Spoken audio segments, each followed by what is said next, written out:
Down over here and make sure I'm actually recording and everything because I hear it's useful to be recording. Record. Yeah, Yes. let me drop down your audio. Always, always a good thing to be doing. I mean, usually. There's that one time we didn't record. When was that?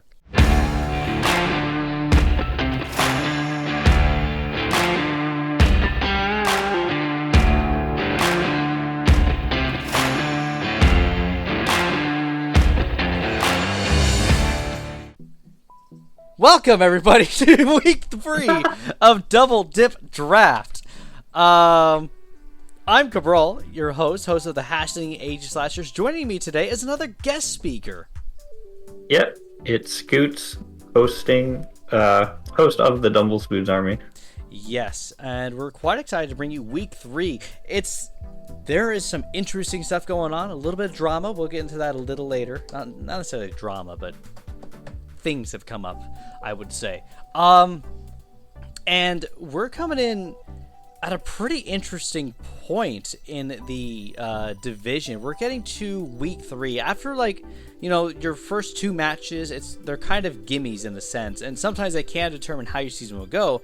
For instance, we do have some people who are 2-0 at this point. However, once you get to week 3 and 4, they really start defining eligibility for playoffs.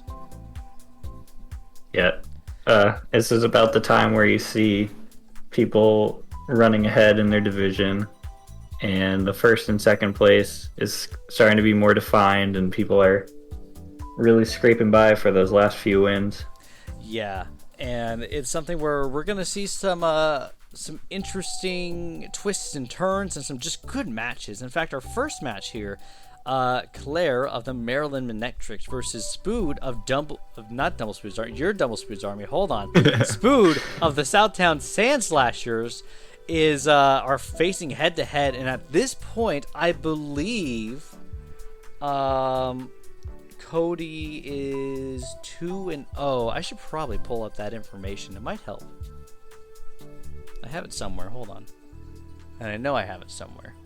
I believe they were both 2-0. Yeah, I believe at this point but they were both. We should check and make sure. Yeah, I don't want to. I want to get things wrong and then get yelled at in the comments because it hurts my feelings, and I don't want that to happen. I gotta scroll for a while. Oh wait, nope, not that. Should be. You go to the schedule. This one. Nah, that's just silly. We can just look at this. Why do that when we can look at this for week 2 of the Crown Division and Armor Division here? I was wrong. Yeah, I was right. Claire's 1-1. Okay, yeah. So Cody's 2-0. So at this point in our matches, IDM leading the top of the pack at 2-0, Aurora 2-0, Cody 2-0, Chicago Snubbles, Love and Sky, of course, 1-1, and Claire also 1-1. So this is a match that Claire likely wants to win in order to make her way towards playoffs. And this is a big match for her, I think, because losing this match, it's not necessarily like denying her playoffs, but it's one that I think she more than likely wants to win. And she brought some really good Pokemon, I think, against what Cody has. Starting off with Sandaconda, I think is just a good bring. Yeah, Sandaconda works well against the Sandstorm. You've got Abomasnow there to pretty much counter Spood's Sand. Mm-hmm. So Spood brought Sand but didn't bring Lando Incarnate here. Yeah. Which is interesting. I think that's probably... Yeah, probably Spood just brought Sand to counter Claire's Ice. Hail. Yeah. Spood's team actually gets hit by ice fairly hard. Of course, Lando's there, Gigalith is there, Tapu Bulu, Shiftry also gets hit by ice hard, and I think he has another thing that also gets hit by ice. So Claire, of course, brought a icy kind of team with Slush Rush Arctozolt, because that thing's just insane in the hail to come and just hit all these Pokemon. Of course, rounding out, we have our bulk of Porygon 2, Pheromosa coming in just being dumb like it always is, and Aromatisse I don't know too much about, actually. Oh, Aromatisse Yeah, I don't know exactly what it does. I feel like it hits pretty hard with Moonblast, but I don't really know its stats. See, that's why we look these things up. You know, Aromatisse, of course, having 101 HP and 99 special attack. So you know, it's a bit of a cleric. Not a lot of speed at all. 29. Oh, dang! It's almost as slow as Trapinch. Yeah, it gets Wish, Toxic, Protect, Screens. Yep, Aromatherapy, Calm Mind. Disable. Yep. So it's just It's definitely more of a defensive mon. Yeah, your usual kind of defensive cleric a little bit. And of course, Cody bringing, I think, probably one of the best answers to a lot of what Claire had, Scizor, because Scizor just hits a lot of stuff here. Yeah, and no fire types on Claire, or what Claire brought. So yeah, Porygon could be running Flamethrower, but I know that it is not, and we'll see that here soon. And of course, Cody bringing his favorite Pokemon, Regigigas, with Slow Start, because why not go for the memes and try and get that off? yeah, I would say not bringing Lando here is probably a good call. Mm-hmm. Lando doesn't really hard check any of these Pokemon. Yeah. But I think with that, and of course Jolteon's here too, rounding out the pack a little bit. But I think with that, we just get going on this. Let's go ahead and take a look-see at how this match plays out. Cody starting off with a Shift Tree. Sandaconda coming out first, probably to predict Sand just in case it came out first, but it didn't. So Claire, of course, sends an Abomasnow. Cody getting off that speed, which is always nice. Here, Food switches to Gigalith to take a special attack, which is good, because it ends up making the Blizzard miss. Yeah. Then that Stone Edge miss. Very unfortunate, because Abomasnow probably would have died from that. Under Aurora Veil, it would have been close, but definitely possible. Yeah. Good protect there. Earthquake comes in, has no reason to not hit this thing. Switching back over to Aromatisse to just take any little bits it hits that Shift Tree has. This Tailwind is trying to keep Food's Pokemon faster. Yeah. Probably just in case the Pheromosa ever shows up. Yep. He doesn't want to be completely swept by it. Oh yeah, I mean, who does? And especially because pretty sure. And here, yeah. So a server restarts. Yep. So one thing about this match is we had a server restart come in the middle of the match. So essentially, they had a limited amount of time to finish the game. I don't remember what it was or how long, but like, they had to finish the game. So they had to kind of rush through it. I don't know how that really affected outcome or performance too much. I have no. I would have hated it. Yeah. I love thinking. Taunt also being a great bring, by the way, against Abomasnow, because it can't set up its screens, but Blizzard, of course, comes in, just does a lot, and we can probably predict Gigalith coming in here in a second. No! Regigigas, the slow start, let's go! Yeah, under light screen, it's not going to take much. Nope. And grassy terrain is making it so it can heal even through the blizzard. Yep. And then, of course, we get our Trace slow start Porygon. Yes. Slow start Porygon. Definitely a meta pick right here. Oh, absolutely. Cody, of course, throwing down a substitute to try and get off this slow start after 5 turns. Of course, it comes in and does some good things. The Pheromosa has heavy-duty boots because it switched in and did not take any damage from it. Great knock there on Cody's part to get that off. Artisanal comes out, and it's a little odd, I feel like, because Hail's not up, but I'm not too sure if it was just scouting or anything like that. But great crit on that Bolt Beak right there. Made a huge difference. I guess it was just counting on Jolteon not switching in there. Yeah. Sandaconda comes out, and here's where we get a problem, is this Scizor coming in. Yeah, the Scizor definitely hurts against Claire's team, but as you'll see, she has Sandaconda, which this set in particular can go toe-to-toe with the Scizor. Yeah, a nice coil right there, and then Earthquake just does 37%, and at this point, Cody cannot stay. It would have been a roll. Yeah, it would have been a roll. So Cody has to go out, and even then, resisted? Oh, this thing just hurts. Probably the last time you get Hail up here, unless Claire switches out again. Yeah. Dark Pulse Force coming in, doing quite a bit of damage, but that unfortunate flinch, that would have actually taken out Shift Tree right here, but I believe quickly here, Claire's going to recover and probably take that out. The thing is, Arctazult gets hit by Sucker Punch here. Yeah. Probably could have gotten at least one more attack off if the Shift Tree had died. Yeah. Which is pretty rough.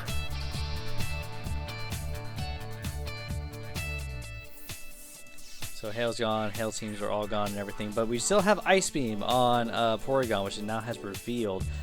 Problem is, that is its only attacking move, which does fine against... I wonder what other moves it has. It is running Recover, Ice Beam, Toxic, and I think Protect? I don't remember right now. It's running something else that's not a attacking move at all. Foul Play would have been really nice here. Yes, Foul Play would have to been deal with nice. Scizor. Yeah. Of course, Medusa coming out here to do some damage. Grassy Terrain is now gone, but Romatisse comes out to take a Giga Drain? Yes.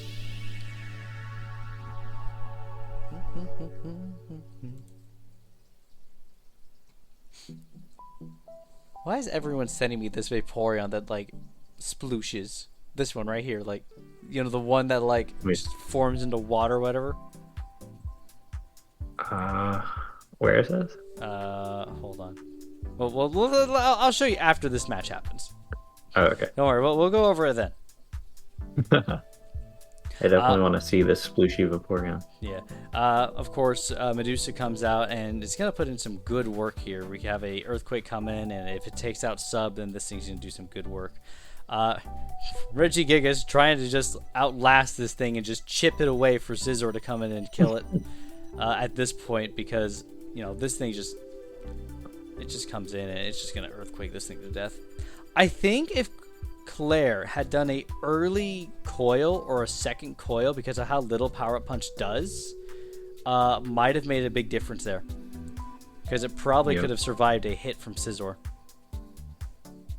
At least one. Yeah. And now that Sandaconda's gone, Scizor can pretty much just sweep this team, since Porygon does not have Foul Play. Yep. And apparently the Bullet Punch didn't really matter that it crit. Yeah. I'd say the more impactful hacks in this game was the Dark Pulse flinch. Yeah. And Ice Beam crit would have been nice here. Yeah. But yeah, so we have our last Pokemon here of Avalon dying, and that is the game to Cody, going 2-0 against Claire. Very intense, very big fight for them. So Claire being now at 1-2 and Cody being at 3-0, which really, I think, almost ensures him at this point a spot in playoffs. I'd say so. Like at least an 80 to 90% chance he will make it, unless he just like completely loses the rest of these matches. Yeah. Here it is. I get up. I get up. Just in case anyone wanted to see that. People have been sending me this all day, but they've been sending me the other version where it actually just like falls down. So. Actually, one more time. Hold on. All right. You know what? I'm happy. I'm satisfied. Now we can keep going. I'm motivated.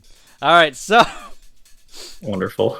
Good match overall. Like, I think both players played to their best capabilities. I think Claire might have been able to bring another move or two, but it's just something too where you can't predict everything your opponent's going to bring. There are 11 Pokemon on both sides, and you're not going to be able to, you know, predict what they bring, because they might be thinking, they think that I'll bring this, so I'm going to bring this, which will completely counter their team because they think I'm bringing this team instead. Yeah.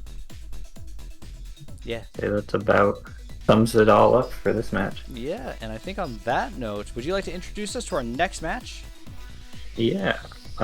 This next match is Aurora, host of the...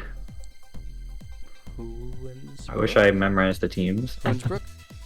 Hunbrook Hunters. Yeah, Hunsbrook Hunters. And Lovin is Chicago Snuggles. Yes, there we go. And they brought some interesting things. Of course, Levin coming in, bringing his buddy Pikachu, putting his hat on it so he can go to town with that thing and not do a lot against what Aurora's brought, actually, because Pikachu doesn't hit these things that hard, except Blastoise. I mean, if he's got a scarf... Pikachu rocking the Sinnoh hat, I yeah. think. Definitely the season of Diamond and Pearl. Yeah, I think the only thing Pikachu really hits is Blastoise if it's Scarf with a Volt Switch. Yep. Has to watch out for the Golurk switching, though. Yeah, absolutely does. We got Rabombi, of course. Super fast. Hits really hard with, like, 2 move types. Can be scary. He's got Sticky Webs as well. Salazzle, it is Fire, and it is... Poison. It hits Kartana. It's probably there for that sole purpose. It might be Scarf for that reason, too. Also, Celebi. Yeah. Celebi. Mm-hmm. Although Celebi can hit back with Psychic, so yeah, have to watch out for that. Celebi's kind of an open canvas of what it could run as well, being, I believe it's straight stats across the board. Is it straight 100 across the board? Yep, straight hundos. Yep. So it could be just about anything that Aurora wants it to be. Kartana, terrifying, scary, hits like a truck, even though it's tinier than like your finger or something like that. I think in the Pokemon universe, isn't it? Yeah, it's pretty small. Yeah, it's basically, you know, those little sand particles, or I guess debris in space that like destroy satellites that are like the size of a pebble. That's Kartana. Oh, that's crazy. Yeah.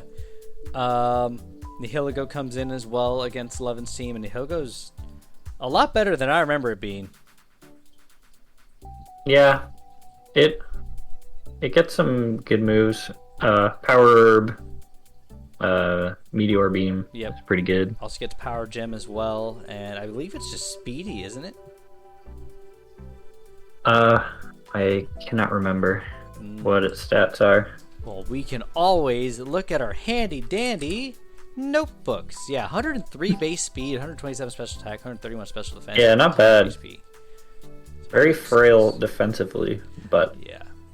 But at that point, you're coming in and you're just hitting Levin's team with rocks, and rocks are really good against Levin's team, actually. Yep. At least this set that he's brought here. Gyarados, of course, being weak to it, but Gyarados also coming in and just getting that Intimidate up might make a difference for some of these Pokemon, but we'll have to watch to see. And rounding out Levin's team was Jirachi, another straight hundo across the board, and can be just about anything. Getting Supreme Grace, so it doubles like paralysis chance or flinch chance on certain moves, which is always nice. Yep, can be very cheesy. I think the last really big scary Pokemon that Aurora brought is Blastoise with its Shell Smash, and don't mess with that. Yeah, and Golurk, it hits hard. Yeah, it's pretty slow, but it hits. It can do damage here. Yeah, but let's take a look-see and how this goes. Starting off Celebi, probably a good start. Como-O coming out first too, getting hit by Psychic. A little unsure why Levin stayed in on this when it outspeeds it. He might have expected a setup move like Nasty Plot to come out. Yeah. On Celebi. But it was a risky play. Yeah, very risky play right there. Gyarados comes out, gets Intimidate off. I think it's a Scarfed Gyarados as well. Very unfortunate burn, though. Yep, the burn hurts. A Banded Gyarados. Oh, no, this is not Scarfed, actually. It's not. What is choice. it, then? Was it Sash? It might be maybe like an Electric Berry or something. You know what? It could... Well, does this Roar have anything electric? I'm pretty sure Arcanine gets an electric move. It does, actually, yeah. So, I would do that to try and, like, yeah, bait out an electric move. So, Will-O-Wisp was probably a better... Yeah, also, that paralysis, fantastic. Maybe saved this game from being a complete sweep. Yeah. Because Kartana is kind of useless without the speed. It just gets one shot. Jirachi coming in, throwing up an Iron Head, and just trying to... Fortunately, does not flinch here. If it had flinched there, Yeah. maybe would Yeah, have if been it able to flinched take there, out maybe. Arcanine. Oh, there's the flinch. Don't worry. We'll probably get Yeah. another one here, too. Yeah, Yeah, there it is. with 60% flinch chance, it's more likely you'll flinch than not. Yeah, and Aurora basically is sitting in on this thing. You can't do too much at that point with it. A Body Slam may have been pretty decent against that, too, to get a paralysis off. Defog coming in, taking out rocks, which is nice. At this point, just click Moonblast because you outspeed and kill this thing. Then Nihilego comes in. Throw in a Sticky Webs. Not a bad idea on Leva's part, but Nihilego's already here. Probably could have gone for a attack to knock out some damage on that thing. I think you needed to attack it. Yeah. Because now Ironhead would have killed there. Yep.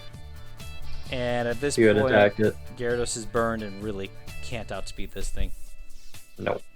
So, but Aurora's got a hard team to hit. Like, Nihilego and Kartana alone are just uber Pokemon. They're insane, those things.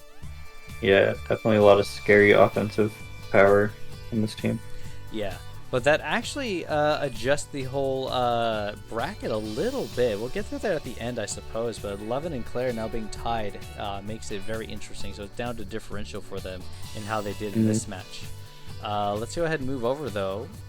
Because I think that's about all there's really is to talk about with this match. Yeah. The division's definitely starting to look like a battle for that 4th spot already, even on week 3. Yeah, and I think that's likely going to be the case. Here we have a match. We have GTP Woody of the Schaumburg Salamances versus Remedy of the Duroc Dugongs. This is actually the last match for the Duroc Dugongs. We'll probably go into this in week 4 a little more. But we did have her drop from this division. Circumstances came up for her on her end of things and couldn't commit, and that's understandable. So we'll get to there when we get there because we'll have a new team coming in, and we'll be going over that in a later video. But just note that this is the last match for the Duroc Dugongs. And we're going to bring in a pretty decent team. Something that Woody is hit hard by is fire. Corviknight's weak to it. Caparaja, Lucario. GTP has a lot of steel types on the team. So. Yeah, and then of course, Bolton probably cannot take a special hit all from Ninetales anyways. Besides Corviknight, ground hits this team pretty hard as well. Yeah, it does. The thing is, too, because Ninetales is running Sun, it gets Solar Beam and can just kill Dugtrio with that as well. Yep. Like, Ninetales sits on a lot of this team if it outspeeds it. Yeah. Although Ninetales can't outspeed Dugtrio without a Scarf. No, it would need a Scarf in order to do that, and it'd probably just die to rocks coming. But, Remedy did bring Blossom to take advantage of that chlorophyll to double its speed in the sun, and it also gets Solar Beam, of course, to do some good work. Yep. Swampert coming in, just a good defensive typing. Sits pretty decently on a lot of these steel Pokemon. It takes a hit or two. Cannot take ground hits too well because Dugtrio just hurts too hard, but does a decent job. Beartic is there. Bringing in some decent attacks, though. It does get some fighting moves. Like Beartic, surprisingly, I was looking at this with Kenneth in our last week's recap. And Beartic has some decent coverage, actually. It is a Slush Rush and a Swift Swimmer, which is a little unfortunate because Remedy doesn't have rain or hail. Yeah. But it's got some good coverage. Against GTP's team, though, I don't know if it's the best pick. Yeah. Considering how many steel types GTP has. Mm-hmm. And not really being able to outspeed them. Yeah. And Toxapex, of course, rounding out with Durant, and those two are great Pokemon. Toxapex just takes hits all day, and Durant actually just dishes out hits all day. Yeah. Durant is a great Pokemon. Woody coming in with what I think is probably his favorite Pokemon at this point. He really has been enjoying Corviknight this season to use. Corviknight does some good work. Maybe not in this match, but we'll see that. Bolton coming in to hit Toxapex. Yep. And maybe is Beartic Ice Water? I think it's just ice, actually. I think it's just ice. Okay. Zorora coming in could do some decent work, getting flamethrower, getting a good move pool and variety. Fairly speedy, fairly good special attacker. Could do some good stuff here. Copper coming in. Doug Trio coming in. Hitting some, yeah. I'm just not sure where Copper hits. I think Copper is really tanky, especially if I remember correctly. It is especially tanky. So deals decently with Toxapex since it can't get poisoned. Yep. Yeah, I mean, Steel does pretty well against this Remedy's team. Mm-hmm. Doug Trio is really good. Yeah, Doug Trio's great. Ground Arena Trap is allowed. Yes. So makes it a very good Pokemon. Mm-hmm. And of course, not only that, but ground is super effective against fire and ice and steel and poison. Ground is not super effective against ice. I'm wrong, as always. Rock is, though. Rock is, that's what it is. Thank you. That's why you're here. Yeah. See, if you weren't here, then I'd be spouting lies with Nick. That's what I do. I fact check mid-match. Yep. That's what you got to do. And Lucario coming in. Lucario actually being a really good Pokemon, having some good move variety and some good attack and defense. Mm-hmm. And I think GTP ends up running a special Lucario this. Yeah, we'll have to see. Which is interesting. Let's actually take a look at that and go ahead and get this started. So, pretty favorable start for Remedy. Mm-hmm. Good call with the Swampert coming in, being able to just hit this thing. Woody throwing up Iron Defense. I'm surprised the flip turn. There's not a lot Swampert can do against this Corviknight. I mean, Surf would do some decent damage still, but, Ninetales coming in is a great option right here, but Earthquake, of course, comes in. Unfortunately, takes out right away. Remedy probably should have switched out at that point, because not going to outrun Doug Trio. But you can't switch out Ninetales. Oh, that's right. What Arena Trap does. What am I talking about? The one thing Remedy could have done in that situation is predict the switch in and Solar Beam Doug Trio as it switched in. Yeah. But against a Corviknight, that takes some Soul Read. Mm-hmm. But hey, I'm sure it could happen. And here we go. Turn 8. Here we go. Yeah, here we go. We'll be here for a little bit. So Woody's been trying to build up stats, trying to get those going and everything like that. So we know Iron Defense and Agility. So far, Corviknight has not shown a single attacking move. We'll get there, though. Toxapex, of course. It has one. He has one. Of course, though, Remedy just has haste. And Woody just wants to get this going here. Unfortunately, neither Pokemon can kill the other, so... Yeah. Sometimes this happens in Pokemon. Yeah, we do get a nice burn, so Corviknight can't use any physical moves that it has. There it is. It has a physical move, Power Trip. A base 20 dark attack that doubles every time you have a stat raised. So if you agility like you just did, you'll get 60 because it goes 20, 40, 60. Because one for each, 120 for each of those, and it's already at base 20. I think is what it is, right? Because agility doubles your speed. Yeah. Yeah. So haste coming in to reset that though, and Power Trip just at this point cannot get going because Remedy just has haze and can keep scalding. Sure, there's Roost, but burn, that damage that Woody would have done is already halved at this point. Yeah. And I think it's something where at this point probably switch into something else to deal some damage from this thing, or sack something to allow to come in. Yeah, what I was thinking earlier was if GTP had brought Taunt on this thing instead of probably instead of Agility. Yeah. Would have been able to check Toxapex because it wouldn't be able to haze. And maybe bring a move instead of Sword Power, although I'm not sure exactly what. Yeah. Because the burn was going to happen eventually. You know, it gets sword stance, doesn't it? Sword stance would be cool. Yeah, I think it does. Well, we'll take a look here in a second to see if it does at the end of this match. But because the thing is, sword stance would have been nice because it would have counterset that burn a little bit. Also, would have just helped with the attack in general. Yeah. If it doesn't, Would it's have probably made gets sword power do a little more. or something. Yeah. And at this point, Swampert is just taking care of it with some surfs, earthquake. Yeah. Earthquake and surf still don't do enough to knock this thing out. Yeah. With the +4 defense and +6 defense now, and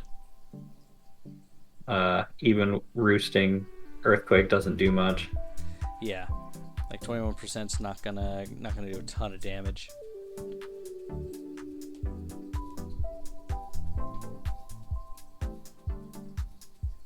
Yeah, avalanche. I think no, avalanche doesn't do more damage if you get hit, does it? I think avalanche. Maybe it is No. avalanche. I don't remember. I think avalanche is 85 power with a chance to flinch. That's what it is. Yeah, a flinch would have been nice there, which is what Remedy probably was going to go for. And at this point, Remedy's like, stop setting up and is just going to click haze here, I'm pretty sure. Oh, wait. Maybe not. Maybe avalanche is the one that doubles the power when you're going slower. That might be the case. Or Icicle goes Crash. Icicle Crash is the one that oh, yeah, Icicle Crash is the one that is flinches. 85 power and flinches, which I think we'll see that move on Beartic. Also, we're later on, finally yeah. off of Corviknight and that thing. First Impression coming out, and Yeah. Remedy doing a good job taking out Bolton. We have the big B word coming out. The Dying to ramp. superpower. The ramp puts in work here. Yeah. Knocks out 2 Pokemon Mm-hmm. pretty much single-handedly. Yep. There's a Sword Stance with Lucario doing a close combat Oh. off that Swampert. So this thing has Sword Stance and Calm Mind, because it uses Calm Mind later, I think. What, Corviknight? Or you mean Lucario? Lucario? Maybe not. Maybe not. I must mean, be thinking something I else. mean, it might. Because it's already used. It's already used. Sword Stance, Close Combat, Meteor Mash. So Yeah. I'm a little surprised Remedy didn't click Scald at that point because its defenses were dropped. And could have got a potential burn off on that. And we're back at it. Yeah. Actually, no, Beartic comes out. Yeah. I think we're gonna see Icicle Crash here. Mm-hmm. And actually, we see a Sword Stance getting up that attack because Beartic has some decent attack, if I remember correctly. I would have kept Swords Dancing. Get this thing. Because Yeah. Corviknight can't really do damage to it. No, there's no steel move on it. It only has Power Trip, and that's not going And to it's do a burned. lot. Yep.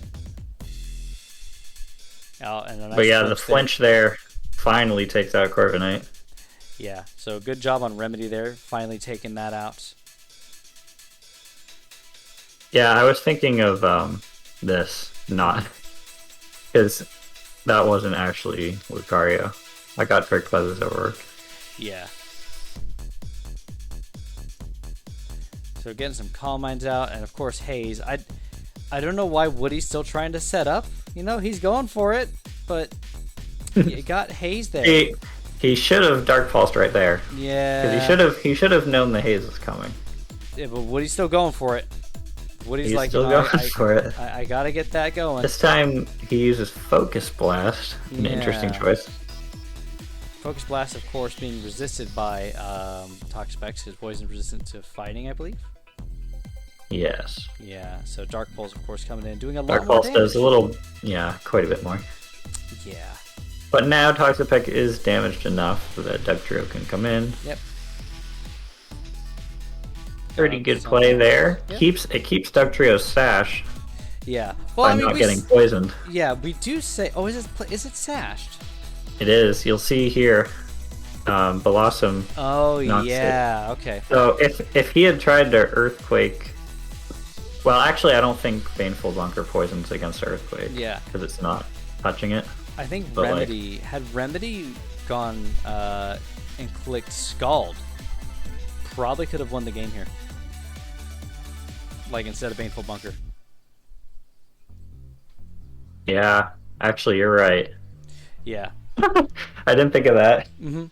Because Skull would have brought down to Sash, because Dugtrio cannot take a single hit, regardless of how not physical or not how attack heavy that. It would definitely have made it closer. Yeah. I don't know if Lucario would still be able to one-shot the Blossom. Mm-hmm. But that actually results in Woody's first win of the season. Very exciting for Woody. Yeah. We'll see where he takes this newfound momentum as we go into week 4 next week.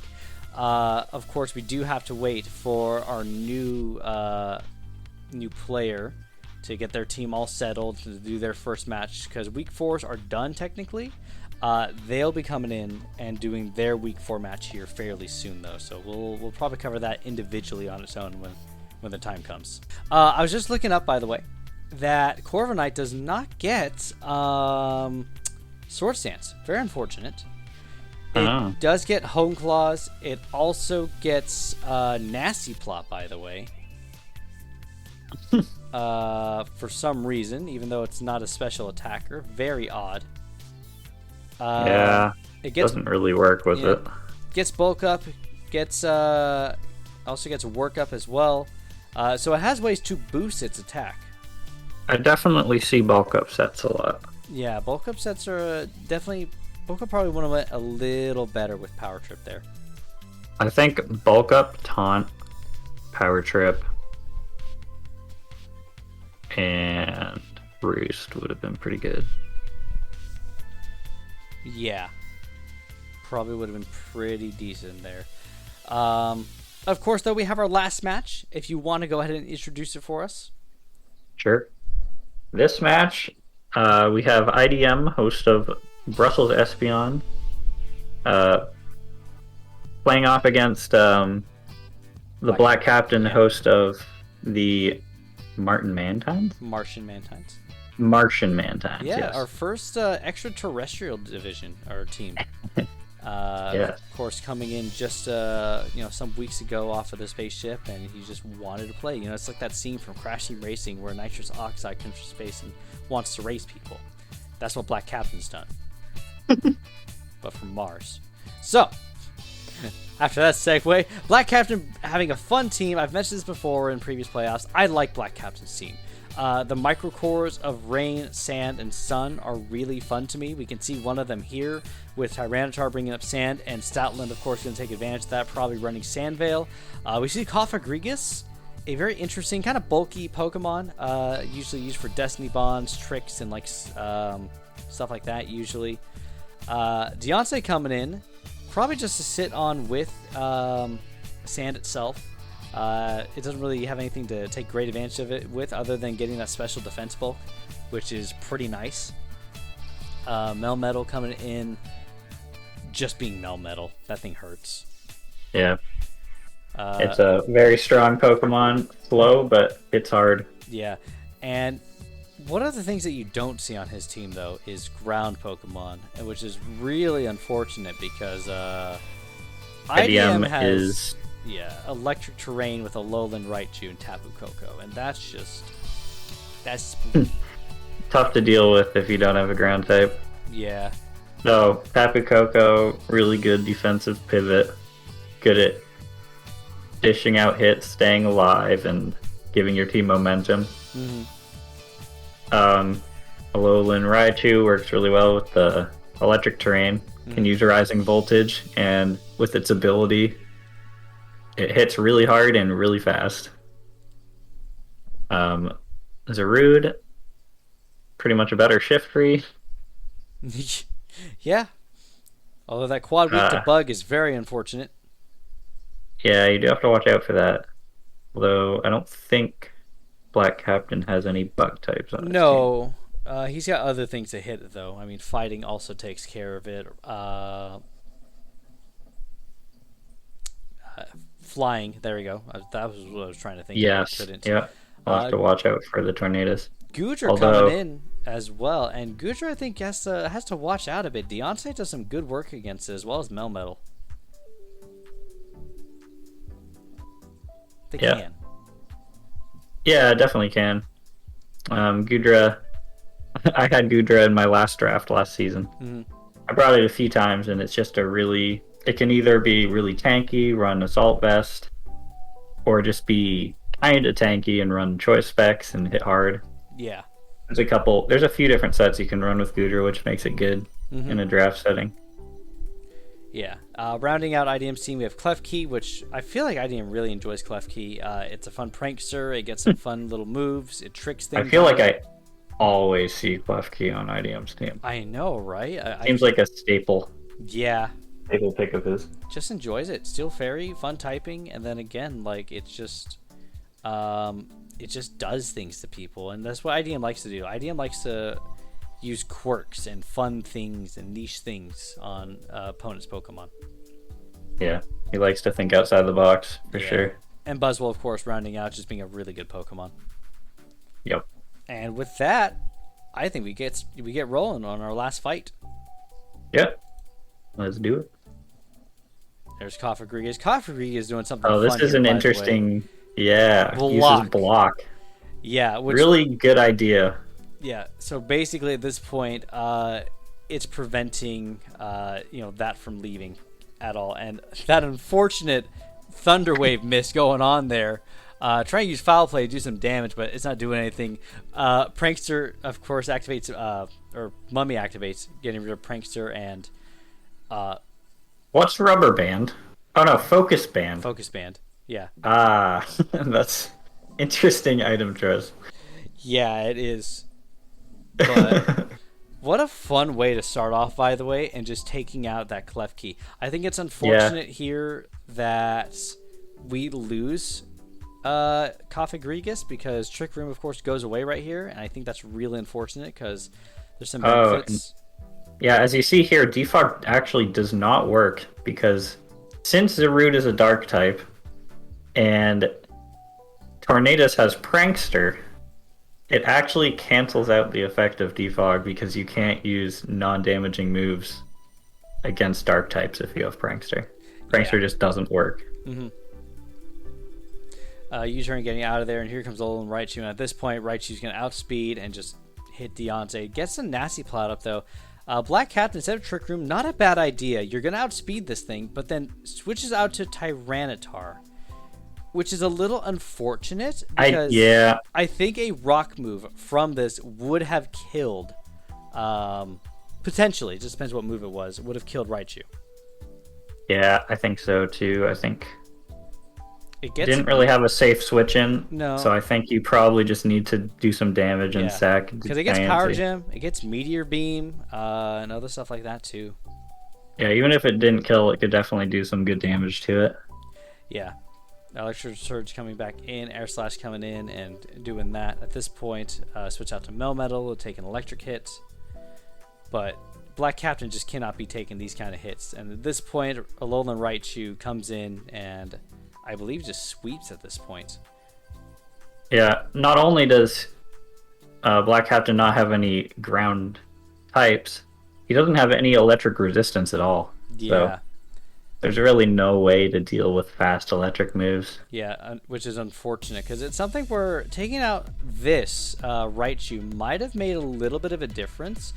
We do still have Coco, of course, and it still hits really hard, but it looked more like it was a pivoter rather than a hitter at this point. Yeah, that's mostly what Tapu Koko usually does. Mm-hmm. He leaves the sweeping to other Pokemon and just tries to stay alive so he can set up Electric Drain multiple times. Yeah. But good job by Black Captain, honestly. I think he brought some good Pokemon. I think it was just a couple of things that he might have misplayed there. Going for Deontay hitting these Pokemon might have been a little more ideal because Deontay hits quite a few of these Pokemon pretty well. Rox does a good job. Yeah, I would have probably tried to attack Raichu that one turn instead of sacking T-Tar.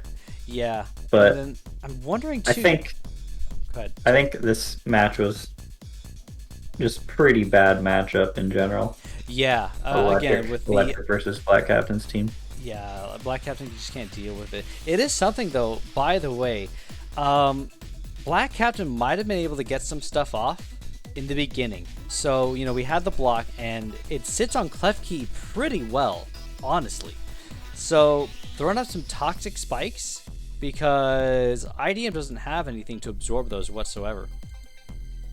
Might have been nice. Of course, there's also Trick. Probably could have tricked some stuff onto other Pokemon. Well, it did block, so I guess not. And then just regular spikes were also, I think, an option on this thing. Or just toxic spikes. So this thing had block, Nightshade, Trick Room, and something I think else.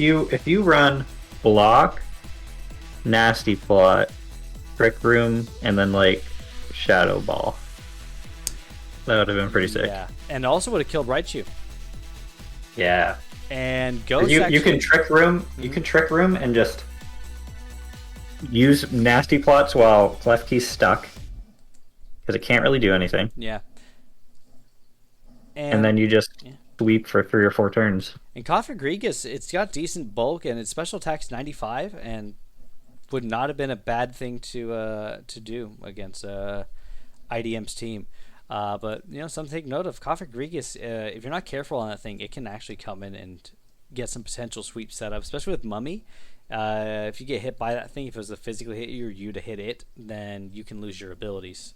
So Raichu wouldn't have like Surge Surfer, which would have been pretty neat. Yeah. But definitely look out for Cofagrigus in the future. Yeah. But good showing by both players. IDM, of course, this is going to be boosting him straight up to the top at this point. I think I have the week 3 stats here somewhere. That's the wrong chat. It's going to be in here.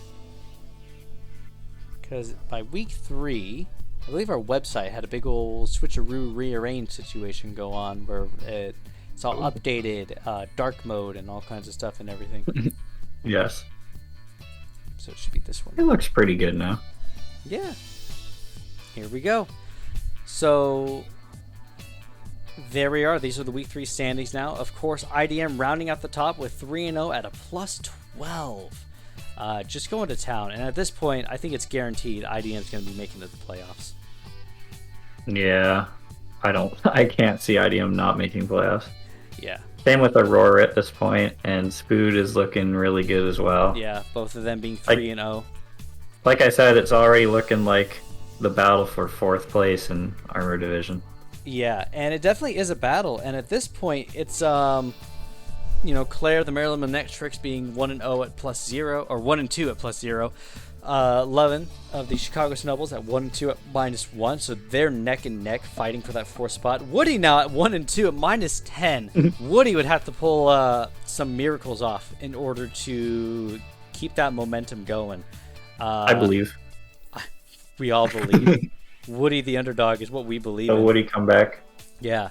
Remedy. Well, the Rock Dugons were sitting at 0-3 at -6. The new team will be inheriting that differential, so they still have a chance for playoffs, though.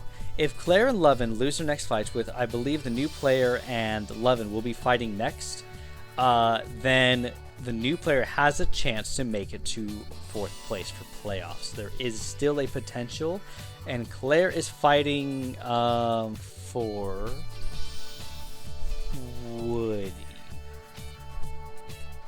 So, probably not going to lose on that one, actually. So, we'll see. It'd be an upset for sure. It'd be an upset for sure. We'll have to see at week 4, but it's still something, though, where the new player has a opportunity for 4th place. It's going to be a hard battle, because I think they have to fight IDM and Aurora still. But there's a chance. And rounding out the bottom is... Yeah. And rounding out the bottom is Black Captain at 0-3 at -11. And it's still technically possible for that 4th for Black Captain, but Black Captain's got to turn this around. I think Black Captain's fought most of the really hard competitors at this point. Mm-hmm. So there is a potential for that, although we'll have to see. That's just all in the future, and we have to wait. You have to wait till next week. You gotta wait a whole week, or like 4 days. I don't know. Who's to say? But anyways, I think that about does it for this week's recap. Any other comments or things you want to say? I just wanted to mention that this was the week of Greedent. Yeah, please. That is all. You gotta check out what Aurora and Spoot have going on in the Crown Division recap, because oh boy, did some fun stuff happen there. Yes. But thank you all so much for joining us. We will be around for the next recap.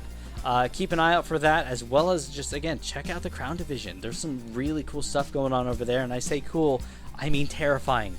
But we'll see you next time. You all take care and have a good day. Bye for now. Have a good one, everyone. How do I stop recording?